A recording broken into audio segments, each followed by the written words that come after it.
La tarima del saber.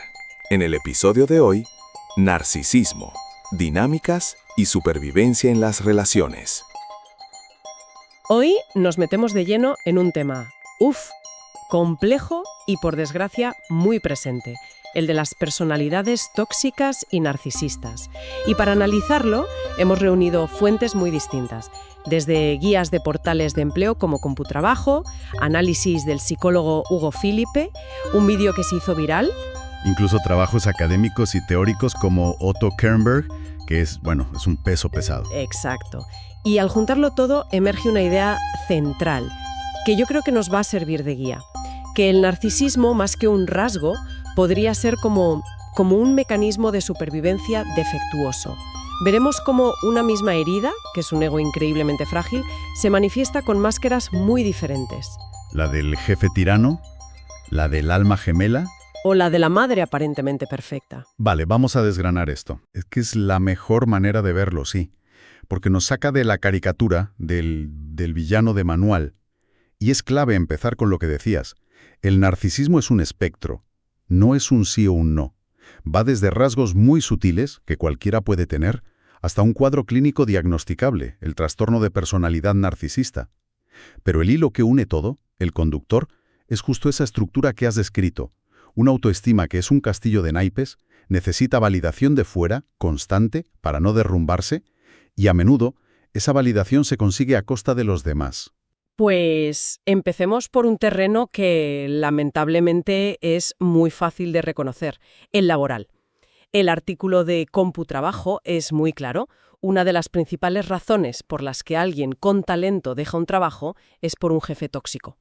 De hecho, citan a Tom Gimbel, que identifica 5 perfiles básicos de jefes difíciles. Me imagino que esa lista va más allá del típico jefe que simplemente grita, ¿no? Las fuentes suelen identificar patrones más sutiles que a la larga son más dañinos. Justo. Por ejemplo, está el molinillo. Ese que trabaja sin parar y espera que tú hagas lo mismo, con unas expectativas, irreales. Ajá. O el fantasma, que es un experto en desaparecer justo cuando lo necesitas. También el amigo, que confunde el liderazgo con ser colega y crea un caos que no hay por dónde cogerlo. Claro. Y el volcán, que como su nombre indica, explota cuando algo sale mal. Y por último, el que nos sirve de puente, el narcisista. El que solo mira por sí mismo y necesita halagos como si fueran oxígeno. Y fíjate, lo interesante es que, aunque solo uno se llame narcisista, casi todos esos perfiles, el molinillo con sus expectativas, el volcán con su nulo control, beben de la misma fuente. Es una incapacidad para ver a los empleados como personas y no como herramientas. Como instrumentos para sus fines. Exacto. Es la misma dinámica de instrumentalización que veremos después, pero con disfraz de oficina. Conecta de lleno con la definición clínica del DSM-5. Un patrón de grandiosidad, egocentrismo y, sobre todo, una falta de empatía radical. Claro, es que las estrategias que propone el artículo para sobrevivir ahí son muy reveladoras. Recomiendan documentarlo todo por escrito. Comunicaciones, tareas, todo. También ir a recursos humanos, pero no como queja, sino buscando soluciones. Y sobre todo, no tomarse su comportamiento como algo personal y cuidar la propia salud mental para evitar el burnout. el agotamiento extremo. Y esto es lo que me dejó helada. Estas estrategias, documentarlo todo, no personalizar el abuso, proteger tu mente, suenan inquietantemente parecidas a los consejos que se dan a las víctimas de abuso en la pareja. Uf. Y eso nos lleva de cabeza al siguiente nivel, donde las consecuencias de esta misma dinámica son devastadoras. Es un salto lógico y terrible. Cuando esto entra en lo íntimo, en la pareja, las defensas que tienes en el trabajo, se desvanecen. Y el daño se multiplica. Y es aquí donde varias fuentes, como los análisis del psicólogo Hugo Filipe o el portal Mental, señalan algo fascinante. Parece que hay diferencias en cómo se manifiesta el narcisismo según el género. Efectivamente. La práctica clínica y la investigación sugieren que, aunque el narcisismo masculino se asocia más con esa grandiosidad abierta, en plan pavo real, el femenino suele ser más encubierto o vulnerable. Ojo, que no es menos dañino, ¿eh? No, al contrario. Puede ser más confuso. Exacto. Porque las tácticas son más sutiles. El narcisismo encubierto en mujeres se caracteriza por una hipersensibilidad brutal a la crítica, una tendencia al victimismo constante, el todo me pasa a mí. La queja como forma de vida. Justo, la queja para atraer atención y la manipulación a través de la culpa. Proyectan una imagen de fragilidad que en realidad esconde una necesidad de control absoluta. Y es esa sutileza lo que hace que el ciclo de la relación sea tan destructivo. Uno de los vídeos que analizamos, el del coach Andrés, lo desglosa en un ciclo de 3 etapas que es casi un guión macabro. La primera, que llaman bombardeo de amor o love bombing, es apabullante. Es una conexión inicial que parece de película. Totalmente. La víctima se siente como si por fin hubiera encontrado a su alma gemela, el centro del universo de esa persona. Es una intensidad adictiva. Y esa intensidad no es casual. Es una táctica de enganche increíblemente efectiva. Crea una base emocional, un recuerdo tan potente de esa perfección que la víctima se queda anclada a él. Intentando recuperarlo durante el resto del ciclo. Es la zanahoria que perseguirá sin parar. Precisamente. Y esa base explica por qué la gente se queda, cuando de repente llega la segunda etapa, la devaluación. El cambio es tan brusco que te quedas a cuadros. Totalmente. Todo ese afecto desbordante se retira o se vuelve condicionado.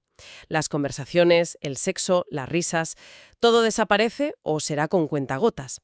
Y la víctima, como un adicto que busca su primera dosis, empieza a hacer lo que sea para recuperar esa sensación del principio. Luchando por un alma gemela que en realidad nunca existió. Y es en esa lucha desesperada donde entran en juego las tácticas de manipulación más crueles.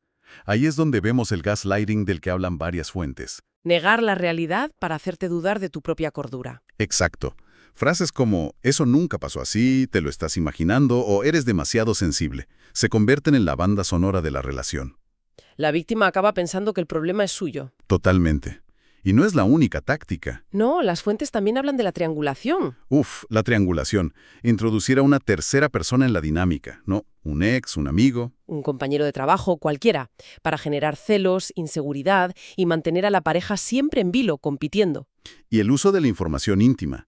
Todas esas vulnerabilidades que compartiste en la fase de love bombing. Ahora son munición para herirte. Es terrible. En cuanto la pareja intenta poner un límite, ¡zas!, le da la vuelta a la tortilla. Se presenta como la verdadera víctima, la que sufre, la incomprendida.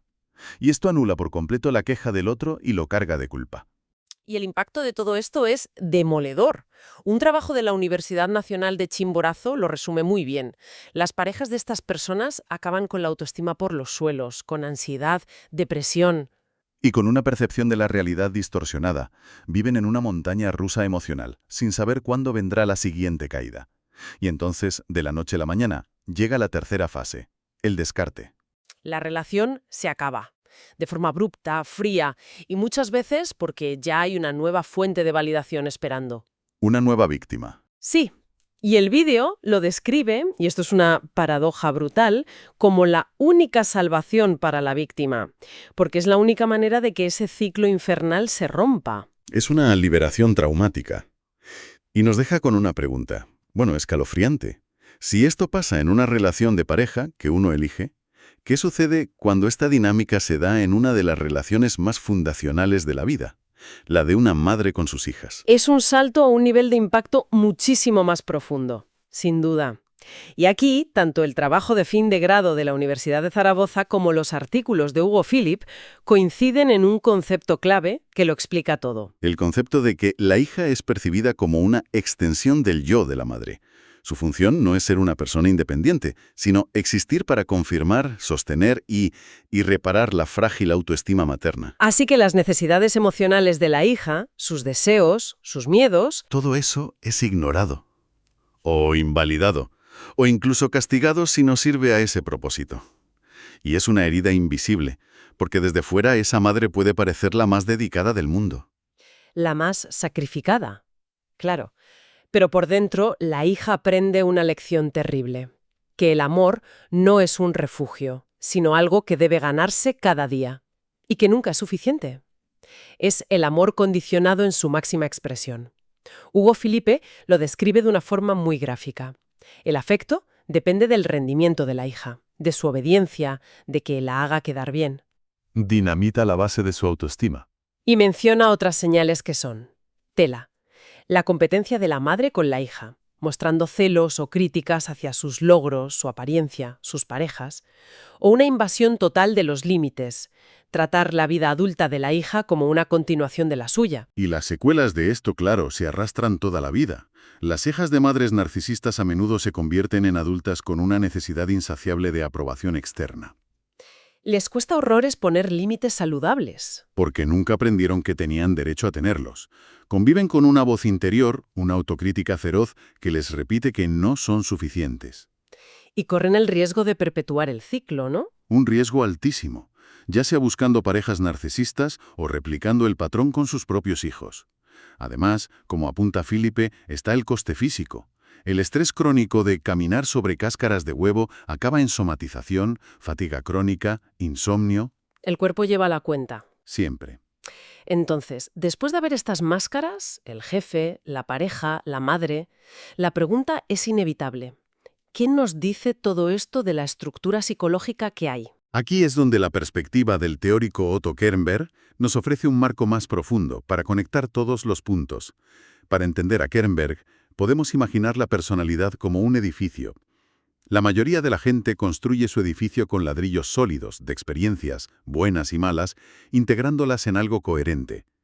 El individuo narcisista, en cambio, para defenderse de lo que siente como un caos interior insoportable, construye algo muy diferente, una fachada espectacular, lo que Kernberg llama un yo grandioso patológico. O sea que todo es apariencia, un decorado de película. Exacto. Es una fachada de mármol pulido, imponente, perfecta a la vista, pero por dentro el edificio está hueco, es frágil e inestable. Claro. Este yo grandioso vive en peligro constante de chocar con la realidad, que inevitablemente le devuelve una imagen que no es tan perfecta. Y cualquier golpe, cualquier crítica, amenaza con derribar la fachada entera. Por eso necesitan esa validación constante, para seguir apuntalando la estructura. Y eso explicaría la devaluación constante de los demás. El criticar, el humillar. Precisamente, Kernberg identifica un afecto dominante en el núcleo de esta patología, la envidia inconsciente. Y no habla de celos, que es quiero lo que tú tienes. Habla de envidia, que es no soporto que tú tengas eso bueno que yo no tengo, así que tengo que destruirlo. Es un deseo destructivo. Totalmente. Si ven a alguien con un edificio sólido y auténtico, sienten una envidia tan corrosiva que su impulso es tirar piedras para devaluarlo. Y Kernberg incluso describe la forma más grave, el narcisismo maligno, donde a esta estructura se le suma conducta antisocial, paranoia y sadismo. Los casos más extremos. Donde no solo se destruye al otro por envidia, sino que se disfruta activamente con su sufrimiento. Viendo todo esto en conjunto, la idea del principio cobra todo el sentido. El narcisismo es un espectro, sí, pero el núcleo es siempre el mismo. Ese edificio interior hueco, esa autoestima frágil que necesita defenderse con una fachada. Hemos visto cómo esa fachada se adapta al entorno, la del jefe que explota, la de la pareja que idealiza y descarta, la de la madre que usa a su hija como un espejo. Para no ver su propio vacío. Exacto. Y las consecuencias para quienes se topan con estas fachadas son, en todos los casos, profundas y muy dolorosas. Y como reflexión final, me gustaría dejar una idea en el aire que se extrae de las fuentes, como la del psicólogo Hugo Philippe. Hablan de una variante fascinante, el narcisismo espiritual o comunal. ¿Y eso qué es? Es aquel donde la grandiosidad, la fachada, no se construye con éxito o poder, sino con un supuesto altruismo o superioridad moral. La persona que se vende como la más compasiva, la más solidaria. Justo. Y en una era dominada por las redes sociales, donde la imagen pública y la validación externa a través de me gustas es la moneda de cambio, cabe preguntarse si nuestro entorno cultural no está creando el terreno de cultivo perfecto para que estos rasgos no solo se desarrollen, sino que se vean recompensados. La pregunta es, ¿estamos como sociedad incentivando la construcción de fachadas virtuosas y nos hemos olvidado de comprobar si hay algo sólido detrás? Bueno, pues hemos llegado al final del podcast de hoy.